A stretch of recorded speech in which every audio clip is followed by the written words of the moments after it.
Bienvenue pour ce 4e épisode des Contes de la nuit. Ce soir, je vais vous raconter 2 histoires. Je suis allée les chercher dans les profondeurs de ma crypte. J'espère qu'elles vous plairont. La première histoire va parler d'une petite fille. Des fois, à l'école, quand on est toute petite, on voit toujours une petite fille sans amis qu'on aimerait aider. Mais des fois, il ne vaut mieux pas.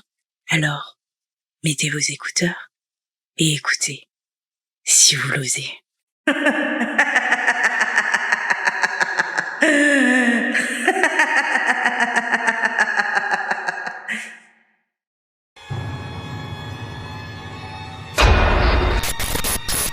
It's raining, it's pouring.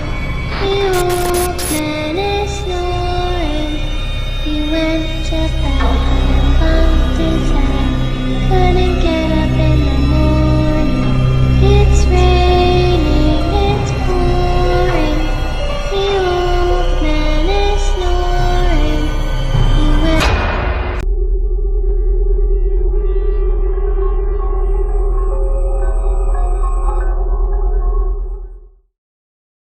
J'étais une enfant heureuse, qui vivait une vie heureuse, avec une sœur et une mère heureuses.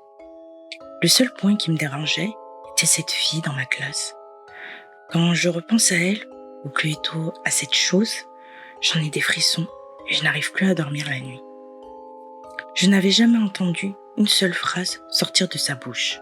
Quand j'arrivais dans la classe, elle était toujours là, assise, toute seule, au fond, à ce bureau tout sale, rempli d'écritures malsaines comme « Meurs » ou encore « Le diable viendra cette nuit chez toi » et une chaise horriblement bancale. Personne ne faisait attention à elle, pas même le professeur. Ce qui me surprit grandement, personne ne connaissait ni son nom, ni qui elle était. Sa peau était tellement blanche que l'on pouvait percevoir certaines de ses veines. Ses cheveux noirs, tressés et ses cernes lui donnaient le visage de la fille possédée dans les films d'horreur. Sa robe noire lui descendait jusqu'aux genoux et ses chaussures, elle en avait pas. À midi, j'allais manger à la cantine avec mes amis quand elle passa à côté de moi et murmura « Tu verras, nous rigolerons beaucoup, toi et moi. » Je ne sais pas si ce message m'était adressé et je ne m'en souciais pas. Mais j'étais étonnée car je ne l'avais jamais entendu parler. Nous étions un samedi après-midi, je faisais mes devoirs quand j'entendis frapper 3 coups à la porte d'entrée. J'ouvris et laissa aussitôt échapper un petit cri de terreur. C'était cette fille bizarre.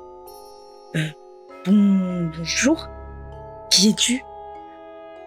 Aucune réponse, mis à part un petit sourire mesquin se dessinant sur ses lèvres. Tu es dans ma classe, non ?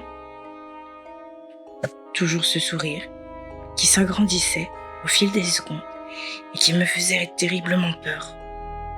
Je finis par perdre mon sang-froid et lui claqua la porte au nez avant de retourner dans ma chambre terrifiée. Je découvris un bout de papier sur lequel avait été écrit un numéro de téléphone contenant uniquement les chiffres 0 et 6. Je commençais à trembler de peur, sachant très bien que ce numéro, c'était la fille qui l'avait laissé ici. Mais pourquoi et comment avait-elle fait ? Je prévins ma sœur en lui montrant le numéro de téléphone et en lui racontant tout. « On a toqué ?» demanda-t-elle avec un air surpris. « Oui, tu n'as rien entendu ?» Ben non. Sa réponse me faisait froid dans le dos. Elle était pourtant dans une pièce si proche de la porte d'entrée. Appelons ce numéro. Surtout pas. Et si c'était un numéro hanté ? Ce n'est pas possible, voyons, les numéros hantés, tout ça, ça n'existe pas. Après avoir réussi à trouver les bons arguments pour me convaincre d'appeler, J'effectua le numéro marqué sur le bout de papier, les doigts tremblants. « Chut, ça appelle !» murmura ma sœur, un peu effrayée elle aussi.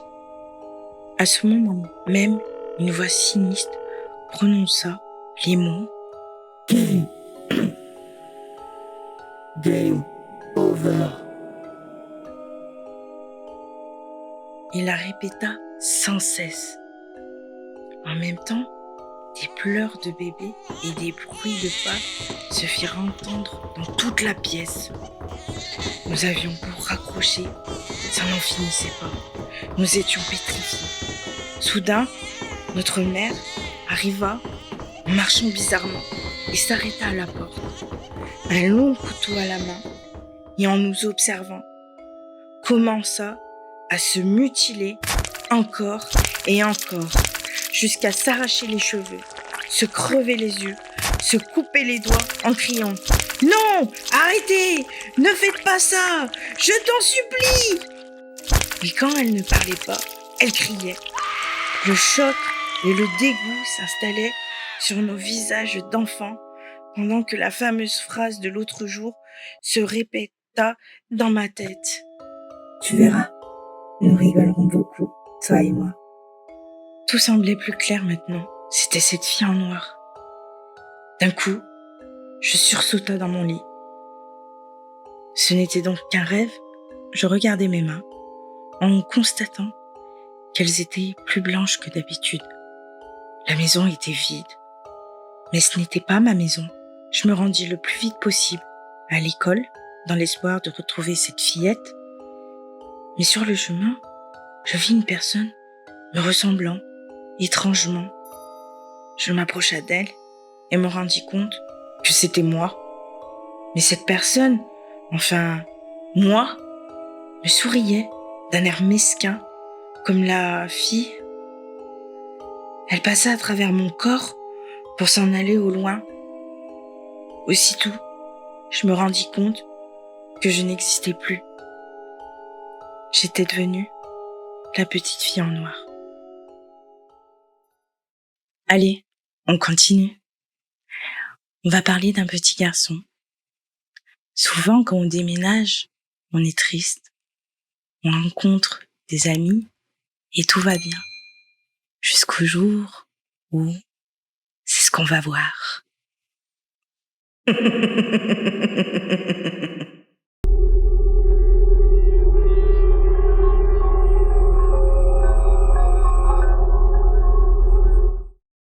Robin n'avait que 9 ans lorsqu'il arriva pour la première fois dans cette nouvelle ville, Don Street. Il se fit rapidement un ami, Matteo.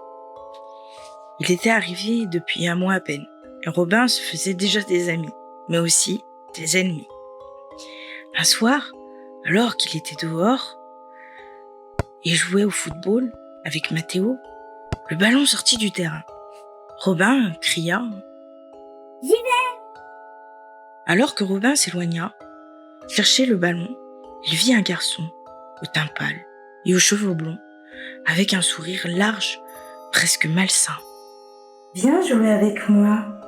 Robin, apeuré par cette personne si étrange, se contenta de rebrousser chemin sans ballon sous le bras. Vers 20h, il rentra chez lui, prêt à se faire gronder, car il faisait déjà nuit. Il flânait tranquillement, quand soudainement, le garçon blond, toujours avec ce même sourire, sortit d'un buisson, longeant sa rue. « Viens jouer avec nous !» Robin se mit à courir. Il s'enfuit aussi vite que possible jusqu'à la porte d'entrée de chez lui. Il tambourina à la porte comme un fou. Sa mère lui ouvrit, mais avant qu'elle n'ait eu le temps de dire quoi que ce soit, Robin était déjà rentré. Sa mère lui demanda ce qu'il s'était passé.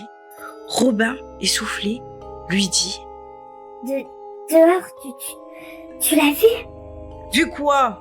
demanda sa mère inquiet.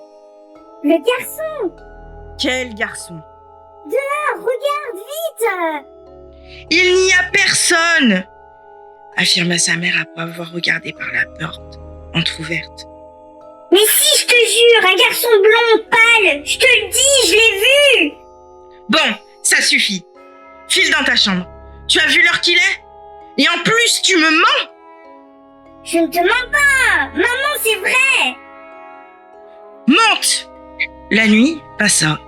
Robin, ne cessant de penser encore et encore à cet étrange garçon qu'il avait vu, il se retournait dans son lit, lorsque d'un coup, quelque chose le figea de peur. Le garçon blond était à la fenêtre, avec toujours cet immobile sourire difforme sur son visage. « Viens jouer avec nous. » Robin appela sa mère sans réponse. « Tu appelles quelqu'un ?»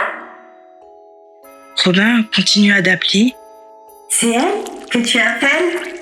Robin se retourna vers la fenêtre. Le garçon tenait la tête de sa mère ainsi que celle de Mathéo. Robin était tétanisé de peur. Le garçon blond continua de parler avec ce sourire effrayant sur le visage. Du sang coulait à présent du coin de sa bouche et ses mots laissaient entrevoir des dents pointues et rouges de sang. Robin se jeta hors de son lit et courut aussi vite que possible. Il traversa le couloir et dévala les escaliers. Il attrapa le téléphone et voulut composer le numéro de la police, mais il n'y avait pas de tonalité. La porte avait été forcée. Le garçon se tenait dans l'encadrement de la porte, l'empêchant de fuir. Il était piégé. Le garçon pâle entra avec un sourire malsain, mit une tête sanglante sur l'épaule de Robin et lui dit au creux de son oreille: « Viens jouer avec nous, on s'amuse tellement. »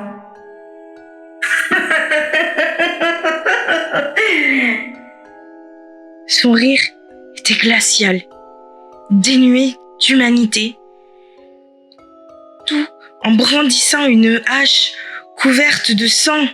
« Au fait, je ne me suis pas présenté. Je m'appelle Robin. » Il laissa retomber son bras, tenant la hache, et fendit en deux le crâne de l'enfant. J'espère que vous avez aimé ces deux histoires. Je vous retrouve la semaine prochaine pour un nouvel épisode. Passez une bonne nuit.